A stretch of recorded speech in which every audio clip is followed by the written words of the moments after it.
Hello, everybody. Welcome back to Diego Knows. I, of course, am Diego. And today we're still talking about League of Their Own, that movie from 1992, okay? The Chick-Flick destruction, okay? Now, what I do here is I'm going to give you a straight man's point of view, okay? That's the point of view you never got when you watched your chick flicks with your girlfriends and your gay friends, all right? Okay, I'm going to give you a straight man's point of view of what I think really would have happened, okay, if this stuff had been like a guy movie, okay, how would we really have critiqued it? Was it believable? That kind of stuff, all right? And maybe I can give you some insights on the movie itself because I like to research movies a lot. And, in my spare time, this is a hobby for me. I just do this for fun because I like doing it, okay? Get to get my opinions out there on what I think about movies. Now, me personally, I like action movies. That's my thing. Okay, but I have stumbled across a few chick flick movies, and most of them suck. They do. Okay, but I have seen a few that are really good. I have seen a few that are really good, and I'm happy to say that this is one of them. Okay, I did enjoy this movie. It's not the best movie I've ever seen, nowhere near it. Okay, but I like the intent behind the movie. Now, this is part two of my review. Part one, I've already posted. You've already watched it. Okay.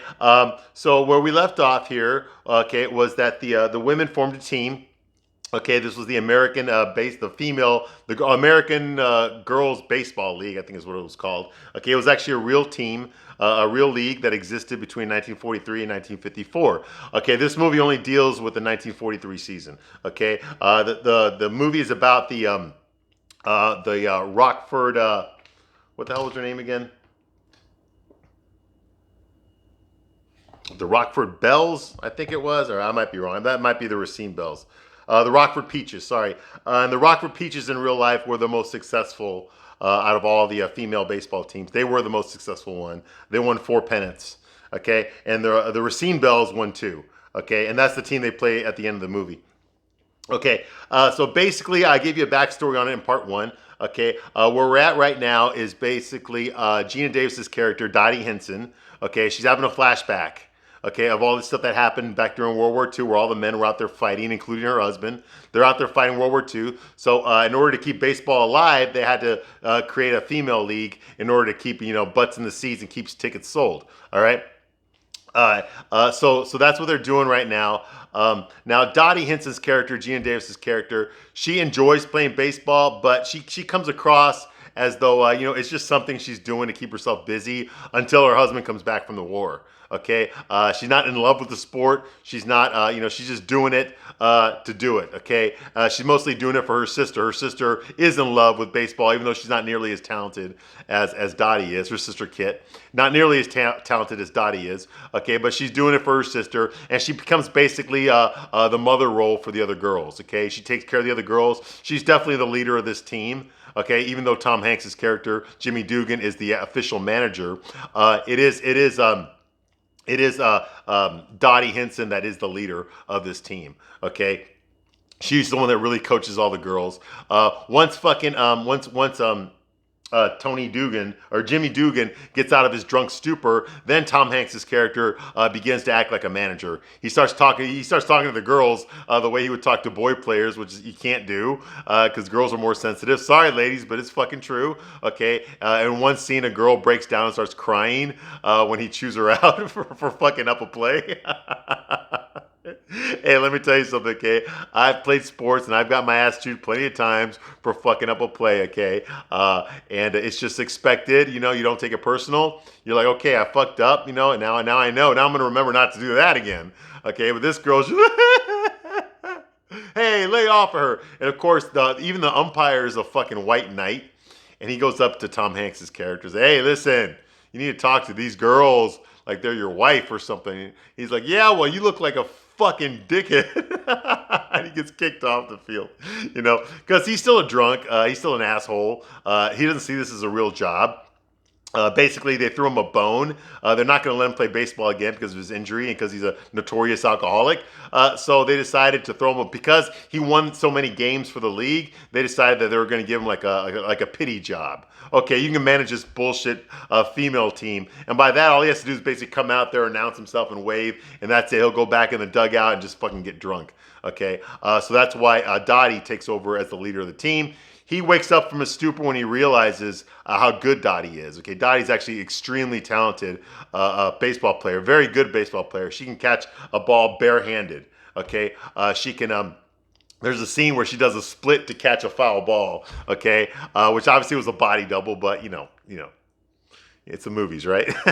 So, she's actually a very good player, and the other teammate, her other teammates respect her because she earned it. Okay, and of course, her sister, Kit, is jealous of her because she's a better player.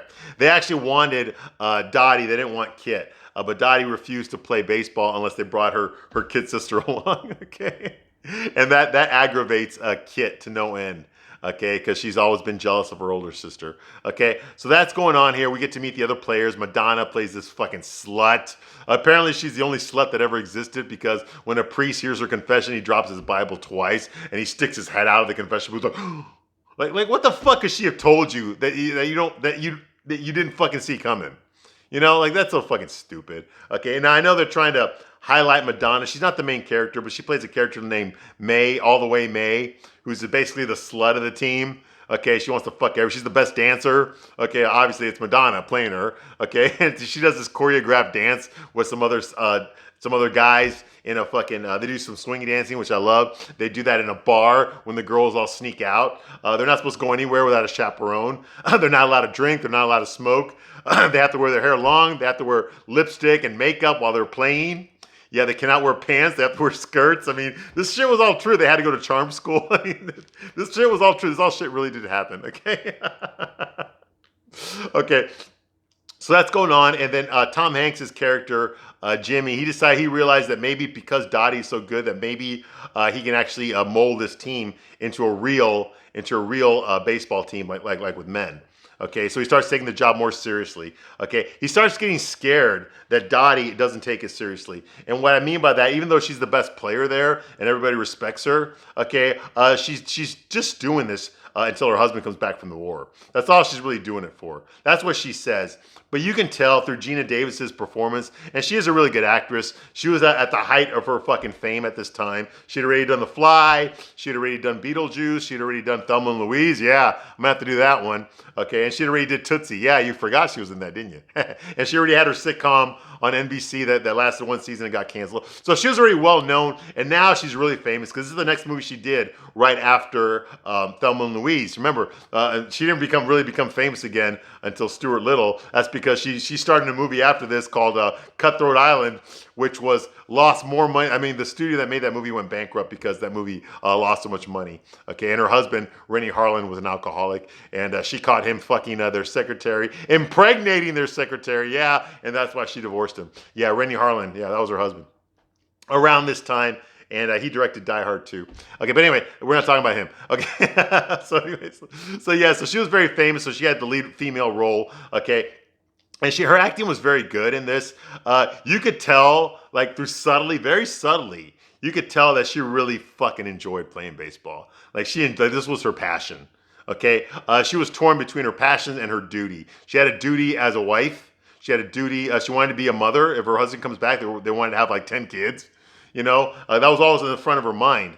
Okay, and like I said, this baseball was just a distraction so she could make some money because it paid more than her job working at the farm. Okay, and her sister really wanted to play baseball. So she was doing it for her sister, but you can tell that despite all that bullshit, okay, that she really does love baseball. And Tom Hanks' character can see that, even though she won't show that to anybody or tell anyone that. The bottom line is Tom Hanks knows that deep down inside of her, she loves this fucking sport. And he understands that because he also loves the sport. He loves baseball more than anything else. And he can tell that Dottie feels the same way. So they're kind of kindred spirits in that sense. Now, Tom Hanks' character, Jimmy Dugan, was injured, not from baseball because he was drunk and he hurt his leg, and now he walks with a limp. Now he'll never play baseball again. Not professionally, anyway. And that's why they gave him this bullshit job as a fucking coach for a women's league, not even a guy's team, a women's team, because he's got such a bad reputation being a drunk. And he longs for the days. You could tell that he longs for the days when he could play baseball again, when he was hot shit again. But those days are gone, so now he's got to settle for this. So he decides to make the best of it. And he's kind of hoping that Dottie will do the same thing.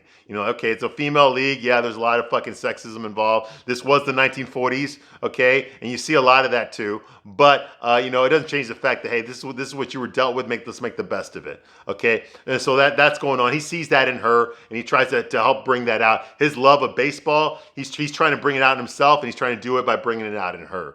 Okay, and so he sees that her importance. He sees her value to the team. That they're going to follow her more than they'll follow him, and he understands that. Okay, and she's won him over too. He wants to follow her. He wants to mold her into a fucking the kind of baseball player that he wishes he had become if he hadn't fucked it all up. Okay, and you can tell that he's mentoring her, which is really good. It's very difficult to put a man to put a man like Tom Hanks, okay, to put a guy in the middle of this cast and still make him a good character. Because you got to remember, whenever the cast is predominantly female, the only time they ever put a guy in there as a main character is as a joke, as a guy to make fun of, to cut off his fucking dick, to show how evil men are, or how cowardly men are, or how stupid men are. Usually, especially today, whenever you have a guy in the middle of a chick flick movie, that's what they do to him. Okay, they treat him that way, especially when all the castmates are all women. But not in this case. In this case, he earns the respect of his players. Okay, the women, like bitches like Madonna and Rosie O'Donnell, even they respect Tom Hanks' character in this because they know how good he is, Yeah, they give him shit and stuff, but they understand his value. Okay, so they don't belittle him all the time. Okay, they did when he was drunk and he was pissing in front of them, but later on they come to respect him. He earns his respect. You don't see that in chick flicks anymore, and that's one of the reasons I like this movie so much. Okay, so that's going on here. Okay, they finally, it turns out that her sister, Dottie's sister, Kit, gets transferred. They want to keep, they want to get rid of her. Because she's not as good as her sister. Okay, in one scene, Dottie basically tells her, "Okay, you're done. Okay, you're throwing nothing but fucking strikes now. So we got to replace you." She's hoping her sister will back her up. And she says, "No, we need to get her off the field." That pisses her off. Rather than have a problem between Dottie and Kit and her sister, Dottie decides that she's gonna fucking quit the team and transfer to another team. But instead, they transfer Kit. Okay, and Kit gets pissed off at her. "Oh my God, you always gotta be better than me. Now I got transferred out of this team because of you." And that pisses her off. And then all of a sudden, her husband, played by Bill Pullman, the president from Independence Day, Bill Pullman, he shows up. He got injured in the war, but he survived, obviously. It's 1944 now, and he doesn't realize it, but the war is gonna be over in a year. Okay, so he's been discharged. Even though he keeps his uniform on, and goes all around in his uniform, even though he's been discharged. Now, you don't wear your uniform anymore when you've been discharged, buddy. I was in the Marines, I know. Okay, but anyway, he's walking around with his leg in a cast. He's got crutches and shit. But his wife, so once her husband comes back from the war and he's alive and all that, because not everyone survived the war. Betty Spaghetti's husband died in the war, and Tom Hanks has to give her the telegram for that. Betty Spaghetti, played by fucking the director's daughter, Tracy Reiner. Anyway. So that's going on here. She decides that she's going to go back home with her husband, okay, and they're going to fucking start a family. She's not playing baseball anymore, okay? That's what she decides to do, and she quits the team. Tom Hanks tries to talk her out of it. "Hey, listen, it's the pennant now. We're going to play the Racine Bells, that your sister's on their team now, and we need you to win the game." And she's like, "No, this was just a hobby for me. Okay, the things that are really important, my husband, we're gonna start a family now. That's what's most important, not baseball." And and Tom Hanks has this great scene where he tells her, "You know what? I played for 5 fucking years. For 5 fucking years, I played baseball and I loved it. Okay, and ever since I fucked it all up, all I've tried to do is go back to that, to relive those 5 years again, to go back to that, my whole fucking life, to the best time of my life. I've tried to get that back. And here you have it, and you're gonna walk out on it?" And she's like, I didn't know, I'm not you, okay? I didn't realize it was gonna be this hard." He's like, "Of course it's supposed to be hard. If it wasn't, everybody would do it." And he walks away from her, And in a sense, he's getting his own redemption. Okay, he's realizing that, hey, you know what? I was supposed to be a baseball player. I was supposed to fucking do all these things. I fucked it up, but now I have the opportunity to give that feeling to these girls. These girls. I can give that to them. I can guide them through that. So maybe there's a reason for all this shit. And I need to be more grateful of where I am in my life. And he's trying to pass it on to her. He's like, "Listen, you got a talent, okay? And you're about to walk away from it. You're going to fuck it up just like I fucked it up. And I don't want you to do that. I don't want you to do that. We need you. You have the potential to be the best female player in the whole fucking world, and you're going to walk away now? No. So she understands that. She decides to come back. So during the game, the World Series, the female World Series, okay, they're playing, and of course, her sister Kit is pitching for the Racine Bells. That's the same team that Tia Leone is on. Yeah, I recognized her in the movie. Yeah, Miss Madam Secretary herself. Okay, that's the team that she's on, and they're playing, and it looks like they're about to lose. Then all of a sudden, Dottie decides to come back. Gina Davis comes back, and she's already in her uniform. And Tom Hanks is like, "Well, you're already in uniform, might as well play, right?" So she plays, and Dottie, by the way, is the catcher. Okay. And in this scene here that happens, basically, she tells the pitcher, she tells her, "Hey, listen, throw high, pitch high. My sister can't hit high." Okay, and she does, and her sister does hit it. Okay, her sister basically scores a home run. Okay, now at the end, after Kit is running past third base, she's going for home. Okay, Dottie catches the ball. She catches it because third base caught it and threw it to her. She caught it, so all she's got to do now is fucking just tag her sister right before she runs over the base, and she's out. Okay, and they'll win the game. However, her sister tackles her without her touching her with the ball, and she drops the ball when she falls down. Okay, thereby the umpire calls Kit safe. Okay, now, and thereby the Racine Bells win. So the Peaches don't win. Okay. The Rochester Peaches, they lose. Okay, the team that what this movie's about, they lose. They lose the World Series. Okay, the pennant, they lose the pennant. Okay, which did not happen in real life. In real life, they won. Okay, but in this movie, they lost. Okay, and the reason is because you can tell that the reason that they lost is because Dottie realized that she already knows she's a better player than her sister. She already knows that she wants to have a family and get married more than she wants to play baseball. She already knows all that. Okay, so why take this away from her sister? Her sister loves the sport. Her sister wants to play. Her sister wants to be as good as her. So why fucking take that away from her by winning? By calling her out, she's going to blame herself for losing the game. Okay, what's more important? Winning this game, a game that you know you're not going to play again, or keeping the love of your sister? What's more important? And she makes that decision. She said, "No, it's more important that my sister and I love each other, that my sister loves me, than it is for me to defeat her yet again." You know, let's give this to her. I'm going to give it to her. Just give it to her. You know, and that's what she does. She drops the ball on purpose. I think the movie doesn't say that, but if you look at the body language, you can tell that she did do that. Okay, she threw her sister a bone. She wanted her sister to win this game. That was more important, that her sister feel good about herself and that they repair their damaged relationship, than it was for her to win the game and beat her yet again, you know? So she takes one for the team, literally. Unfortunately, her team loses, and Tom Hanks understands that, okay? But I think he understands why she did it. It wasn't ever about winning.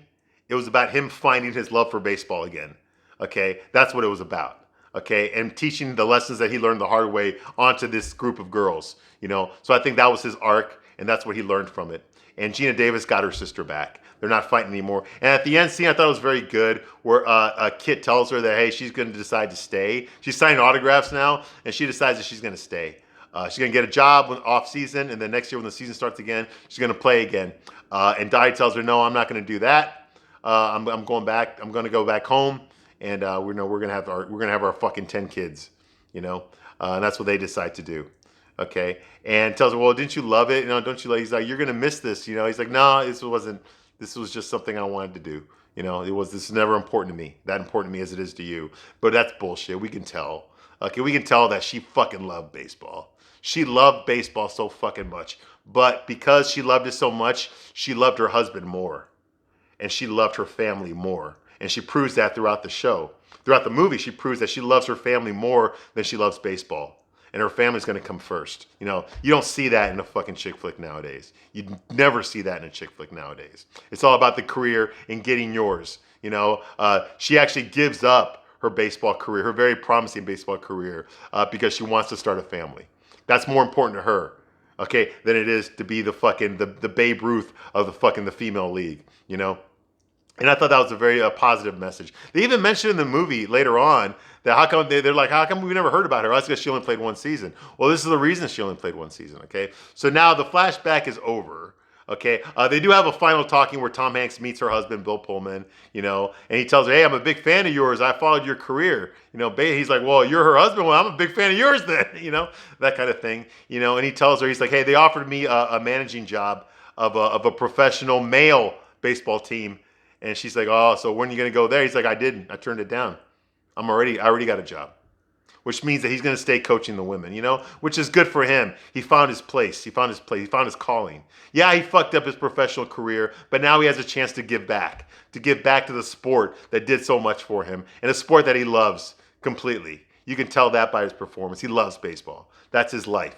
His drunkenness, all that shit, his assholeness was all based on the fact that he thought he had lost it. Okay, but he didn't lose it. He just had to find it again. Which is a great message for his story arc. So that all happens, and then we go back to the present time, which I think is the late '80s. I'm not really sure. It might be the early '90s when the movie came out. Okay, but Dottie's an old lady now, and she goes back to the reunion, and she sees her old friend. She sees Marla again. She's old. She sees the hot girl. They're all old now. All the way May's an old lady. Oh, nobody calls me that anymore. She sees Dorothy, the Rosie O'Donnell character, Doris. She's still got the fucking Staten Island accent, talking all butch bitch like she is in real life. Okay, so she sees all of them.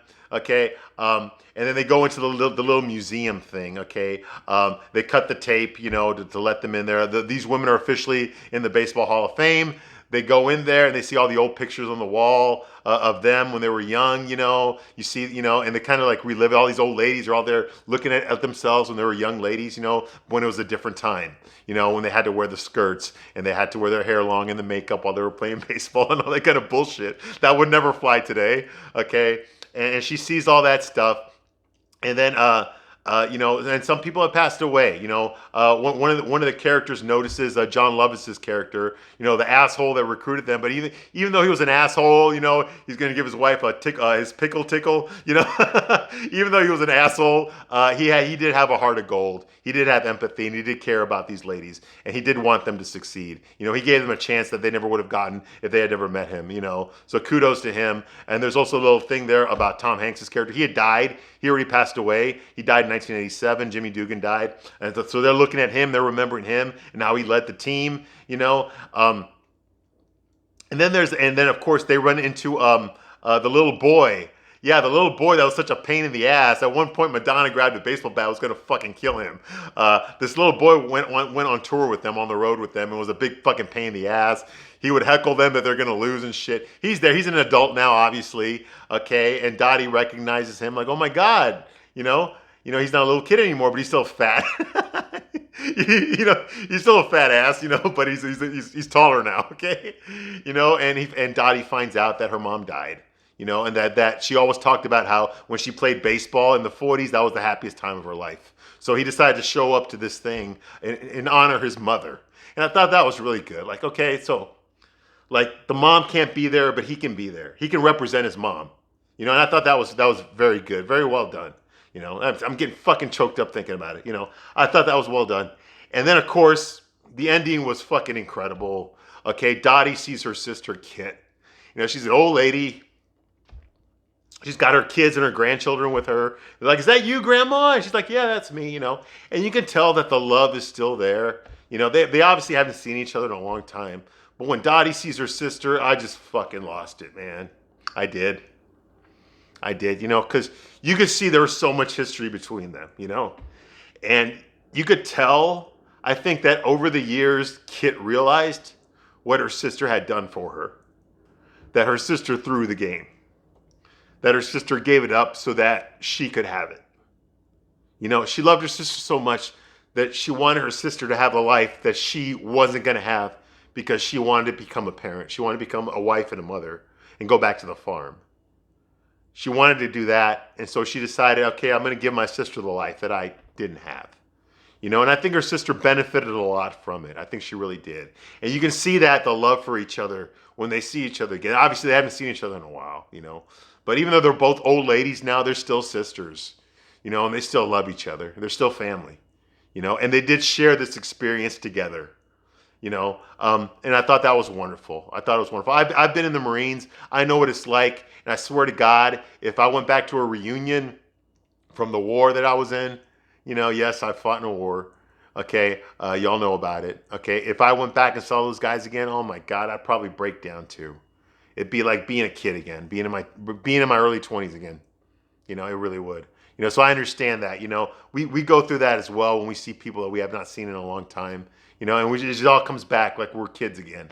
And you could tell that that's what happened to these ladies. They all saw each other. They're all old now, but once they all saw each other, oh my God, they're 19 again.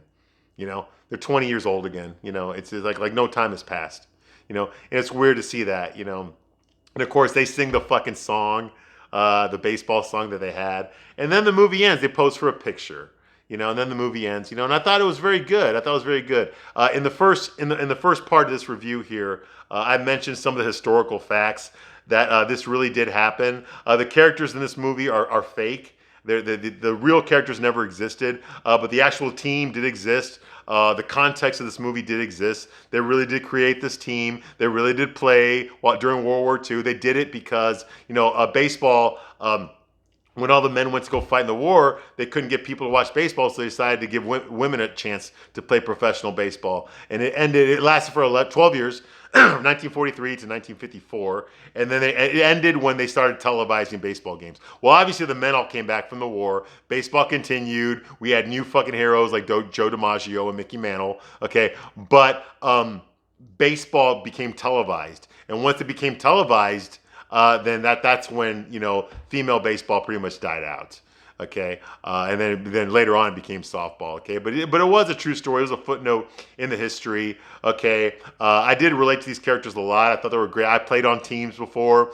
I've been in the Marines. I know what it's like, to be surrounded by your buddies, not see each other for a while, then also you see each other again. It's like no time went by. I understood that, and I thought that was great. It was good seeing these women play off of each other, and I like the fact that even though there were some asshole men in here, the men in general were not treated like pieces of shit. Okay, all the main characters, from the owner. He was kind of an asshole, but even he saw the light. He decided to keep the team at the end. Ira Levinstein, that character, he was the guy that was in charge of making all this shit happen.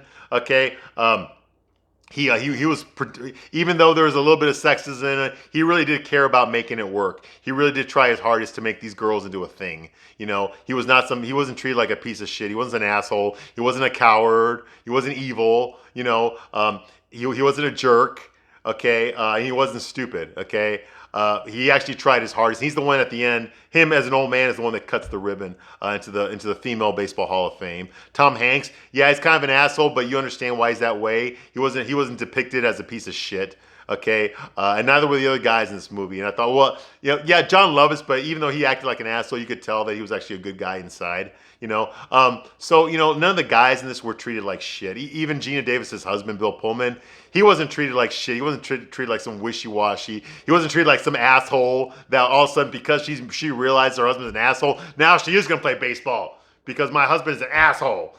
No. They treated him with respect too. Okay, you don't see that in chick flicks anymore. You do not. Okay, but I saw it in this one, and that's one. And the fact that a woman directed this, yeah, I know. You see what I mean? Yeah, they can make good movies if they don't fucking have to hit you over the head with a fucking message. This was kind of a feminist movie, okay, but it really wasn't, okay? It was just depicting what it was like to be a female baseball player in the 1940s. This is what their lives were like. This is what they had to go through. This is what they felt, The drama didn't so much come from men. The drama came from each other, and I thought that was great, because realistically, that's what it comes from. Beating the other team, learning how to work with each other, dealing with jealousy, dealing with failed dreams. It wasn't a sexism movie. You know what I mean? Although there were elements of that in there because of the time, that they were in. There's one scene where a black woman threw a baseball. There were no black women allowed in professional baseball. I know there's a TV show right now on Netflix about this shit. I'm not gonna fucking watch it, but just by looking at the poster of it, it looks like they allowed fucking black women on the team, and they fucking sure as fuck did not. They had it separately. They had a Negro League. That's what they had. They were not allowed on this. This was very racist 1943, okay? Black people weren't even allowed to sit in the stands and watch these games, okay? Even though there's a scene you see where they're actually sitting there watching the game. That never would have happened in real life, okay? But times have changed, and thank God they have, all right? So anyway, this is my review for A League of Their Own, and I'll be back shortly with my review for your next chick flick destruction. So thank you for watching these reviews, and I'll see you later. Bye.